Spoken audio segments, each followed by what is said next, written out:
Indians are highly paid employees in the world. ఎంత బాగుంది కదా. కానీ ఇది నిజమే. ఇండియన్స్ ఎవరైతే ఇతర దేశాల్లో వర్క్ చేస్తూ ఉన్నారో వాళ్ళకి చాలా డిమాండ్ ఉందంట. ఎందుకంటే ఇండియన్స్కున్న స్కిల్స్ ఇతర దేశస్తులకు అంతగా లేదు అన్నది వాళ్ళ ఆలోచన. అండ్ మోర్ ఓవర్ వాళ్ళ రాణిస్తున్న విధానం కూడా దీనికి కారణం అంటున్నారు. గ్లోబల్ వర్క్ ఫోర్సెస్లో మన ఇండియన్స్కి విపరీతమైన డిమాండ్ ఉందంట.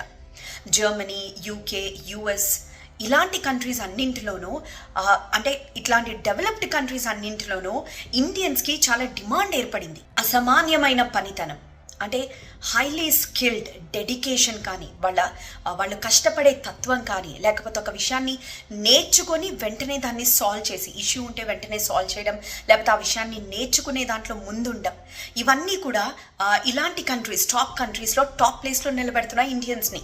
జర్మన్ ఎకనామిక్ ఇన్స్టిట్యూట్ ఒక స్టడీలో తేల్చింది ఏంటి అంటే మన భారతీయులు ఎవరైతే యూకే, యుఎస్, జర్మనీ, ఆస్ట్రియా ఇలాంటి డెవలప్డ్ కంట్రీస్లో ముఖ్యంగా టెక్నాలజీ పరంగా ముందున్న కంట్రీస్లో ఎవరైతే వర్క్ చేస్తూ ఉన్నారో వాళ్ళందరూ యూరప్ యొక్క లార్జెస్ట్ ఎకానమీలో భాగస్వాములయ్యారట.